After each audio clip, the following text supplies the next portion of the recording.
Hello बच्चों, आपका अपने ट्यूटर टॉक चैनल में स्वागत है।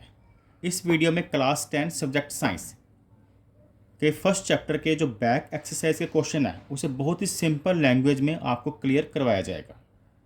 इस वीडियो में हम बैक एक्सरसाइज के क्वेश्चन नंबर 11, 12 और 13 को सोल्व करेंगे। आपने एग्ज़ाम में कैसे लिखना है, कैसे आपको टॉपिक क्लियर होंगे, इस वीडियो को देखकर आपको सभी क्लियर हो जाएगा। क्वेश्चन नंबर 11 में कहा गया है why are decomposition reaction called the opposite of combination reaction. कहने का मतलब डीकम्पोजिशन जो रिएक्शन होती है उसे कॉम्बिनेशन रिएक्शन का उल्टा क्यों कहा जाता है, ऑपोजिट क्यों कहा जाता है, और right equation for this reaction उसकी एग्जांपल भी बतानी है।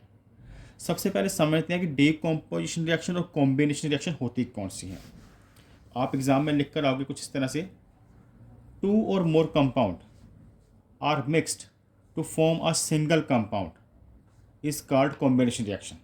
कहने का मतलब अगर बच्चों एरो के इस तरफ दो या दो से ज़्यादा सब्सटेंस हैं, या अगर दो कंपाउंड या कोई दो एलिमेंट है और एरो के इस तरफ एक सब्सटेंस हो तो उसे कॉम्बिनेशन रिएक्शन कहते हैं।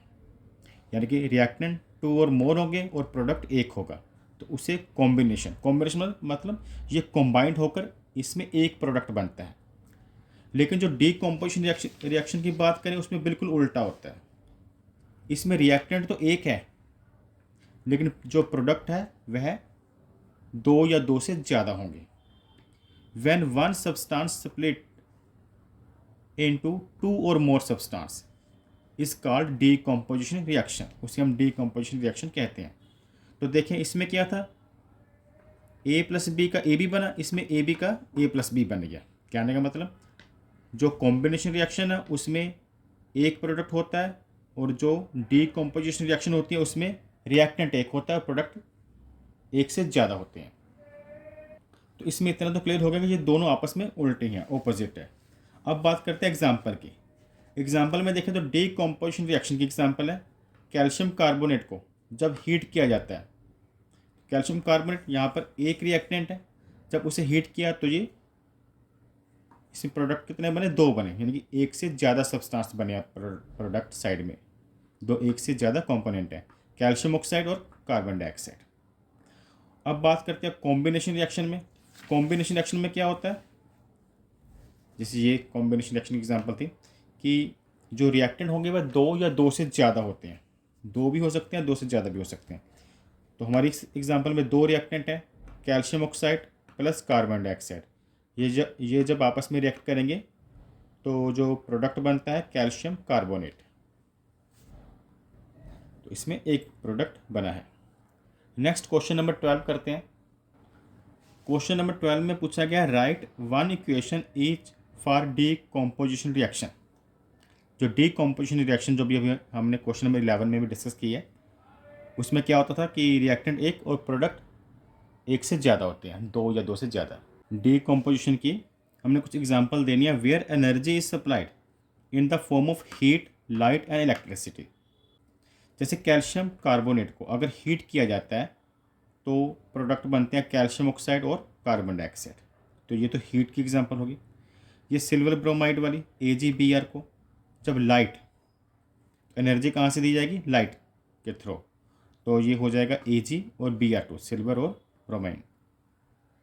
अगर वाटर को में से इलेक्ट्रिसिटी पास की जाती है, H2O वाटर का केमिकल फार्मूला है, उसमें से इलेक्ट्रिसिटी पास की जाएगी, इलेक्ट्रिसिटी के थ्रू जाकर एनर्जी दी जाएगी, तो जो प्रोडक्ट बनेंगे 2H2 प्लस O2, हाइड्रोजन और ऑक्सीजन गैस। तो इस तरह से ये 3 एग्जाम्पल है, तीनों ही डीकम्पोजिशन रिएक्शन है। बस तीनों में फ़र्क क्या है, इसमें जो एनर्जी थी हीट के थ्रू, सेकंड वाले में लाइट, और थर्ड वाले में जो एनर्जी है इलेक्ट्रिसिटी के थ्रू दी गई है।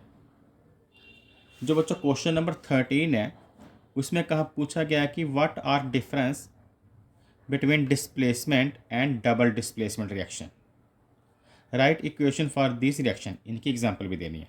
पहले तो इनके कुछ डिफरेंस बताने हैं। डिफरेंस की बात करते हैं तो फर्स्ट डिफरेंस है कि मोर रिएक्टिव एलिमेंट इसमें जो होता है डिस्प्लेस करता है लेस रिएक्टिव एलिमेंट को फ्रॉम इट्स कंपाउंड से। इस एग्जांपल पर चलते हैं। इस यहाँ पर है बच्चों आयरन और यहाँ पर प्लस कॉपर सल्फेट। आयरन और कॉपर सल्फेट जब आपस में रिएक्ट होते हैं, आयरन क्या करता है, कॉपर सल्फेट में से सल्फेट को डिस्प्लेस कर देता है। यहाँ पर आयरन सल्फेट बन गया। कहने का मतलब सल्फेट जो कॉपर के साथ था अब किसके साथ है, आयरन के साथ। तो बताया गया ऐसा क्यों होता है कि मोर रिएक्टिव एलिमेंट जो होता है वही डिस्प्लेस करता है लेस रिएक्टिव एलिमेंट को फ्रॉम इट्स कंपाउंड से। और डबल डिस्प्लेसमेंट में क्या होता है, there is an exchange of ions between two reactant, इनमें आयन एक्सचेंज होते हैं। इन्हें डबल डिस्प्लेसमेंट क्यों कहते हैं, एग्जाम्पल गिवन है, जैसे यहाँ पर सिल्वर नाइट्रेट है और यहाँ पर सोडियम क्लोराइड।